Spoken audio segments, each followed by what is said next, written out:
TN tax நேயர்களுக்கு வணக்கம். நான் உங்கள் அரவிந்த்குமார். சமூகத்தில் நடக்கக்கூடிய முக்கியமான அரசியல் நிகழ்வுகளை அதன் பின்னணி தகவலோடு சேர்த்து தொடர்ச்சியாக வீடியோக்களாக பதிவு செய்துட்டு வரோம். அந்த வரிசையில் இன்றைக்கி நம்ம பார்க்க இருக்கிறது 3 முக்கிய அரசியல் நகர்வுகள் இன்றைய தினம் தமிழ்நாட்டில் நடந்திருக்கு. அது என்னன்றதை பார்த்து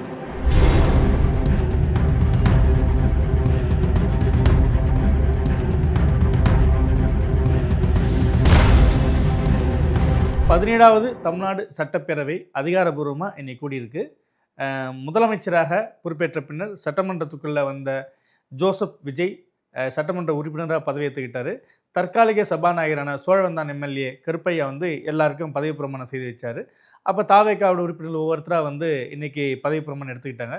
அதில் ஒரு சிலர் அரசியலுக்கும் புதுசு, சட்டமன்ற மரபுகளுக்கும் புதுசுன்றதுனால தாங்கள் எம்எல்ஏவாக வெற்றி பெற்ற அந்த சான்றிதழை கொண்டு வர அவங்க தவறிட்டாங்க. குறிப்பாக 9 அமைச்சர்களை ஒருத்தராக பொறுப்பேற்ற கீர்த்தனா இருக்காங்க இல்லையா, அவங்க தாவேக்காவோட கீர்த்தனா அவங்க தன்னுடைய சான்றிதழை மறந்து வச்சுட்டு போயிட்டாங்க. அதனால அவங்க இன்றைக்கி சட்டமன்ற உறுப்பினராக பொறுப்பேற்க முடியல. இதே போல் 1-2 தாவேக்கா உறுப்பினர் என்ன பண்ணாங்கன்னா இன்னொருத்தருடைய சட்டமன்ற வெற்றி சான்றிதழை கொண்டு வந்து காமிச்சாங்க. அது நிராகரிக்கப்பட்டது. அதுக்கு பிறகு எல்லாம் சரி செய்யப்பட்டதுன்னு வச்சிங்களேன். இத்தகைய அந்த புதுமையான காட்சிகளை தமிழ்நாடு சட்டமன்றத்துக்குள்ளே பார்க்க முடிஞ்சுது. திமுகவுடைய உதயநிதி ஸ்டாலின் அவர் தான் இப்போ சட்டமன்ற எதிர்க்கட்சி தலைவராக தேர்வு செய்யப்பட்டிருக்காரு. அவர் சட்டமன்ற உறுப்பினராக பொறுப்பேற்கும் போது முதலமைச்சரான விஜய் பக்கம் திரும்பவே இல்லை. அது ஒரு சுவாரஸ்யமான நிகழ்ச்சியாக நடந்தது. அதே போல் முன்னாள் முதலமைச்சர்கள் எடப்பாடி பழனிசாமி, ஓ பன்னீர்செல்வம் அவர்கள் அடுத்தடுத்து பதவியேற்றது பார்க்குறதுக்கே ரொம்ப சுவாரஸ்யமாக இருந்தது. அதே போல் எடப்பாடி பழனிசாமி பொறுப்பேற்கும் போது திடீர்னு மேலே பார்த்து எங்கேயோ வணக்கம் சொன்னார். ஆனால் விஜயை பார்த்து அவர் வணக்கம் வச்சுதாங்க. விஜய் மறுபடியும் அதுக்கு வணக்கம் சொன்னலைன்ற மாதிரியான ஒரு கற்பிதங்கள் சமூக வலைதளங்களை பரப்ப முடியுதை பார்க்க முடியுது. ஆனால் அவர் விஜயை பார்த்து ஒன்றும் வணக்க வைக்கலை. நம்ம நேரில் பார்த்ததுனால நமக்கு தெரியும். அடுத்த கட்டமாக சட்டசபைக்குள்ளே வரும்போது அதிமுகவுக்குள்ளே ஒரு வித்தியாசமான நிகழ்வு நடந்தது. இது வரைக்கும் 47 சட்டமன்ற உறுப்பினர்கள் அதிமுக வசம் இருக்கிறாங்க. அதில் 17 பேர் எடப்பாடி பழனிசாமி தலைமையில் அணிதிரண்டு வந்தாங்க. 30 பேர் எஸ்பி வேலுமணி தலைமையில் 29 பேர் எஸ்பி வேலுமணி தலைமையில் அணிதிரண்டு வந்தாங்க. சிவி சண்முகம் பதவி பிரமாணம் செய்து வைக்கும்போது அவர் உள்ளே வரல. அதற்கு பிறகு அது சபாநாயகருடைய அறையில் போயிட்டு ஒரு 2:30 மணி 3 மணி வாக்கில் தான் அவர் எம்எல்ஏவாக தன்னை பதவியேற்றுக் கொண்டார். இந்த 17-30 நம்பர் அதிமுகவுக்குள்ள ஒரு பிளவு ஏற்பட்டிருக்கா அப்படின்ற ஒரு முக்கியமான நகர்வுகளை காமிச்சது. இது பற்றி விரிவாக நம்ம பேசுவோம். சட்டமன்ற நிகழ்ச்சிகளின் தொடர்ச்சியாக கூட்டத்தொடர் முடிந்ததும் முதலமைச்சர் விஜய் என்ன பண்ணார்னா, சட்டமன்றத்துக்குள்ளே வராத முக்கியமான அரசியல் தலைவர்களை நேரில் போய் சந்தித்து தன்னுடைய வணக்கத்தையும் மரியாதையும் செலுத்தினார். இது ஒரு அரசியல் நாகரிகத்தின் ஒரு நல்ல பண்பாக பார்க்கப்படுது. குறிப்பாக முன்னாள் முதலமைச்சர் திமுக தலைவருமான மு.க. ஸ்டாலினை அவருடைய வீட்டில் போயிட்டு நேரில் சந்தித்தார். அவர் வீட்டுக்குள்ளே போகும்போது உதயநிதி ஸ்டாலின் முன்னாடியே போயிருந்தனால அவர் வாசலே கட்டி தழுவி வரவேற்றார். உள்ளே போனோன்னே முதலமைச்சர் விஜய் திமுக தலைவர் மு.க. ஸ்டாலின் கை கொடுத்து வரவேற்றார். பரஸ்பரம் பொன்னாடை போத்திக்கிட்டாங்க. ஒரு புத்தகத்தையும் பரிசாக கொடுத்தாரு விஜய்க்கு மு.க. ஸ்டாலின். அந்த இடத்துல கொஞ்ச நேரம் பேசினாங்க. அதன் பிறகு அங்கேருந்து புறப்பட்ட விஜய் அடுத்ததாக மதிமுக பொதுச் செயலாளர் வைகோ வீட்டுக்கு போனார். வைகோ வீட்லேயும் அவருக்கு சிறப்பான வரவேற்பு கொடுக்கப்பட்டது. குறிப்பாக வைகோ வீட்டில் வேலைக்கு செய்த அந்த பணிப்பெண்கள்லாம் பார்த்தீங்கன்னா விஜய்க்கு திருஷ்டி கழிச்சாங்க. பதிலுக்கு விஜயும் திருஷ்டி கழிச்சார். இந்த மாதிரியான ருசிகரமான சம்பவம் நடந்தது. மதிமுக பொதுச் வைகோ வீட்டிலேருந்து வெளியே வரும்போது 2 பேரும் கையை கோத்துட்டு தொண்டர்களை நோக்கி கையாட்டிக்கிட்டே வந்தாங்க. குறிப்பாக ரொம்ப உற்சாக மிகுதியில் காணப்பட்டார் வைகோ. அது தொடர்ந்து அங்கேருந்து புறப்பட்டு அக்கறையில் இருக்கக்கூடிய பாட்டாளி மக்கள் கட்சி தலைவர் அன்புமணி ராமதாஸ் வீட்டுக்கு போனார். ஏற்கனவே சௌமியா அன்புமணி அங்கே போயிட்டதுனால 2 பேரும் வீட்டு வாசல் வரை முதலமைச்சர் விஜயை வரவேற்றாங்க. அந்த குடும்பத்தில் இருக்கிற எல்லாரையுமே அன்புமணி ராமதாஸ் அறிமுகப்படுத்தி வச்சார். விஜய் அவங்களுக்கும் பரஸ்பரம் மரியாதை செலுத்தினார். அதன் பிறகு நாம் தமிழர் கட்சியுடைய ஒரு தலைமை ஒருங்கிணைப்பாளர் சீமான் வீடு நீலாங்கரையில் இருக்குது. அந்த இடத்துக்கு போனார். வீட்டு வாசலே வெயிட் பண்ணிட்டு இருந்தார் சீமான். விஜயோட கார் வர வரைக்கும் விஜய் கார் கட்டி பிடிச்சி சிரித்தபடி அவ்வளோ ஒரு உற்சாகமாக அவர் வரவேற்று உள்ளே போயிட்டு அவருக்கும் பரஸ்பர பூங்கத்து கொடுத்து பொன்னாடை அணிவிச்சு ஒரு புத்தகத்தை பரிசு கொடுத்து 2 பேரும் ரொம்ப நேரம் பேசிகிட்டு இருந்தாங்க. இப்படியாக ஒரு முதலமைச்சராக பொறுப்பேற்ற நபர் மாற்று கட்சியினரை இவ்வளவு போய் தேடி போயிட்டு மரியாதை செலுத்தக்கூடிய பண்பு நம்ம காலங்களில் பார்த்தது இல்லை. அந்த வகையில் விஜய் ஒரு அரசியல் முதிர்ச்சியோட இல்லை ஒரு அரசியல் நாகரிகத்தோட இந்த செயலை முன்னெடுத்திருக்காருன்ற வகையில் இது வரவேற்கத்தக்கது. இதை தாண்டியும் எதிர்க்கட்சிகள் ஒரு களமாடினா மட்டும்தான் ஜனநாயகம் தழைக்கும். எல்லா இடத்துலையும் நம்ம மென்போக்கை கடைபிடிக்க முடியாது. சட்டமன்றத்துக்குள்ளே சூடான விவாதங்கள் நிகழணும். தமிழ்நாடு அரசு ஏதேனும் தவறளித்தால் எதிர்க்கட்சிகள் சுட்டிக்காட்டும். எதிர்க்கட்சிகள் அரசியல் நோக்கத்தோட சில விஷயங்கள் செய்தாங்கன்னா அதில் ஆளுங்கட்சி தட்டி கேட்கும். இத்தகைய போக்குகள் இருந்தால் மட்டும்தான் ஜனநாயகம் வந்துட்டு அதோட சரியான பாதையில் இயங்குன்றதுனால இத்தகைய பண்புகளை நம்ம வரவேற்கலாம். ஆனால் இது அப்படியே தொடர்ச்சியாக நீடிக்குமா அப்படின்றது நம்ம எதிர்பார்க்க முடியாத ஒன்று. இதுதான் இன்றைய தினம் சட்டசபைக்குள்ளே நடந்த ஒரு நிகழ்ச்சி. இதோடைய தொடர்ச்சியாக நம்ம ஒன்று சொல்கிறதா இருந்தால், தற்காலிக சபாநாயகராக இருந்த கருப்பையாவுக்கு பதிலாக நிரந்தரமான சபாநாயகராக ஜேசிடி பிரபாகர் அவர் வந்துட்டு வேட்புமனு தாக்கல் பண்ணியிருக்காரு. வேறு யாருமே மனு தாக்கல் பண்ணாதனால அடுத்த சபாநாயகராக ஜேசிடி பிரபாகர் வர இருக்கார். இதுதான் சட்டசபை சார்ந்த நிகழ்ச்சியுடைய சாராம்சமாக நம்ம பார்க்கலாம். ஆனால் அதிமுகவில் என்ன நடக்குதுன்றதா ரொம்பவே ஒரு கேள்விக்குறியான விவகாரம்.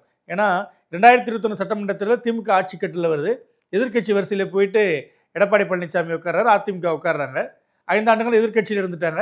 2026 சட்டமன்ற தேர்தலில் ஒரு மாற்றத்தை தரும் நம்பியிருக்க காலகட்டத்தில் தாவேகா ஒரு பெரிய அலையாக வீசி 108 எம்எல்ஏக்களுடைய அவங்க வந்துட்டு ஆட்சி கட்டில் போய் உட்காந்துட்டாங்க.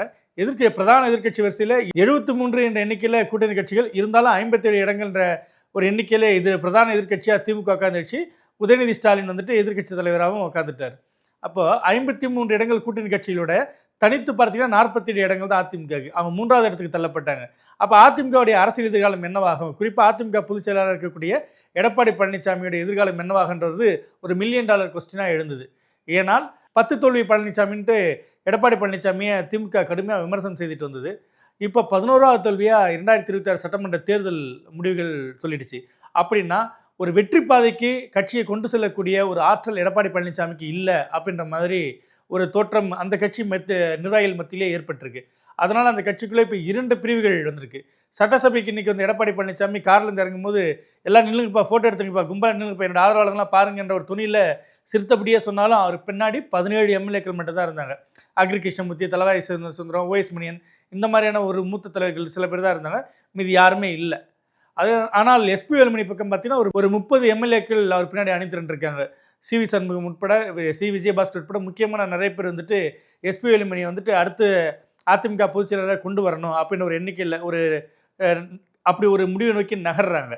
ஸோ அதிமுகக்குள்ள எப்படி சிவி சண்முகத்தை வைத்து பன்னீர்செல்வத்தை வந்துட்டு இபிஎஸ் வெளியேற்றினாரோ கிட்டத்தட்ட அதே போன்று இதே சிவி சண்முகம் மூலமாகவே இபிஎஸ் தன்னுடைய பொதுச் செயலாளர் பதவியை இழப்பதற்கான ஒரு சூழல் தான் உருவாகி இருக்கு. ஏன்னா சட்டமன்றத்துக்குள்ள தனியாக போயிட்டு 17 எம்எல்ஏக்கள் ஆதரவு கடிதத்தை கொடுத்து சட்டமன்ற அதிமுக குழு தலைவராக எடப்பாடி பழனிசாமி இருக்கணுன்ற மாதிரி ஓஎஸ் மணியன்லாம் ஒரு ஆதரவு கடிதத்தை கொடுக்குறாங்க.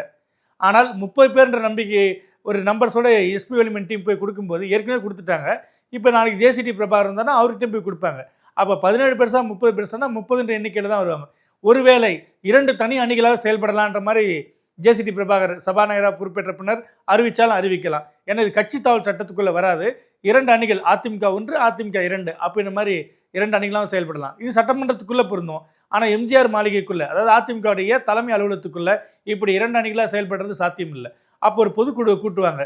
ஏன்னா ஏற்கனவே மொத்தமுள்ள 82 மாவட்ட செயலாளர்கள், அதிமுக 82 மாவட்ட செயலாளர்கள் தமிழ்நாட்டில் இருக்கிறாங்க. அதில் ஒரு 50% பேர் வந்துட்டு ஏற்கனவே கையெழுத்து போட்டுட்டாங்களாம். சிவி சண்முகம் கையெழுத்து வாங்கி வச்சுட்டாராம் அடுத்த பொதுச் செயலாளர் யார் வரணுன்ற மாதிரி. ஒரு 30க்கும் குறைவானவர்கள் மட்டும்தான் எடப்பாடி பழனிசாமிக்கு ஆதரவு தெரிவிக்கிறாங்க மாவட்ட செயலாளர்களை. அப்படி பார்த்தீங்கன்னா பொதுக்குழு கூட்டும்போது எண்ணிக்கை அடிப்படையில் பொதுக்குழு உறுப்பினரும் செயற்குழு உறுப்பினரும் யார் கையெழுத்து போடுவாங்கன்னா எஸ்பி வேலுமணி பக்கம் சாய்வதற்கான ஒரு வாய்ப்புகள் அதிகமாக இருக்குது. அப்போ ஆட்டோமேட்டிக்காகவே பொதுச் செயலாளர் பதவியிலிருந்து எடப்பாடி பழனிசாமி நீக்கப்படக்கூடும். ஒருவேளை அவரே ஒதுங்கிட்டார்னா இது சிக்கல்லாம் போகும். இல்லைனா பன்னீர்செல்வம் போல முரண்டு பிடிச்சார்னா அந்த பொதுக்குழுவில் எப்படி நடந்ததோ அதே போன்று இனி வரக்கூடிய அதிமுக பொதுக்குழுலையும் ஏதேனும் ஒரு அசம்பாவிதங்கள் இல்லாட்டி ரசாபாசங்கள் நடந்து இபிஎஸ் வந்துட்டு ஃபோர்ஸ் பண்ணி அந்த இடத்துலேருந்து நகர்த்தப்படக்கூடும். இது எடப்பாடி பழனிசாமி எப்படி இதை கையாள போகிறான்றதான் அவருடைய அரசியல் எதிர்காலத்துக்கான ஒரு வழியாக பார்க்கலாம். இந்த சம்பவம் தான் அதிமுகக்குள்ளே ஒரு டாக் ஆஃப் த டவுனாக நடந்துகிட்டு இருக்கு.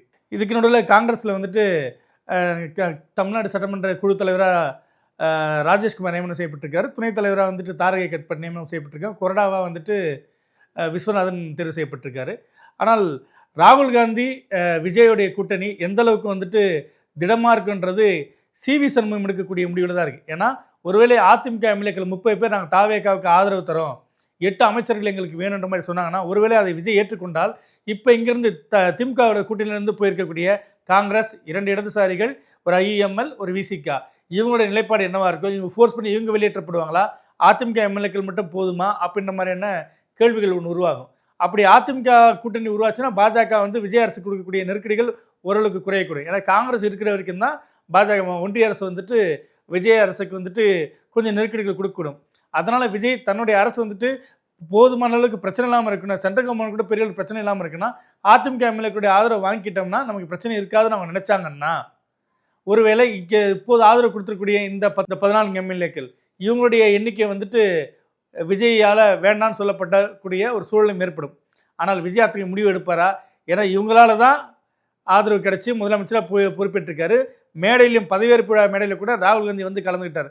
அப்படி இருக்கும்போது தடாலடியாக அவங்களை வேண்டான்னு சொல்லிட்டு வரா, இல்லை சிவி சண்முகம் தரப்புலேருந்து வரக்கூடிய 30 ஆதரவு எம்எல்ஏக்களை எங்களுக்கு வேணான்னு சொல்லுவாரான்றது இன்னும் ஓரிரு தினங்களில் வெளியாயிடும். எப்படியாக இருந்தாலும் மே 4ஆம் தேதி தேர்தல் முடிவுகள் வெளியிட்ட பிறகும் ஒரு 4-5 நாட்களுக்கு வந்துட்டு அரசியலுக்கெல்லாம் பரபரப்பாக வந்து அடுத்து என்ன நடக்குன்றது. அதே போல் இப்போ அதிமுகவில் ஏற்பட்டிருக்கக்கூடிய இந்த ஒரு குழப்பமான சூழல் விஜய் அரசுக்கு அதிமுக ஆதரவா இல்லையா, விஜய் எத்தகைய முடிவு எடுப்பார் அப்படின்ற மாதிரியான பல்வேறு கேள்விகள் எடுத்திருக்கு.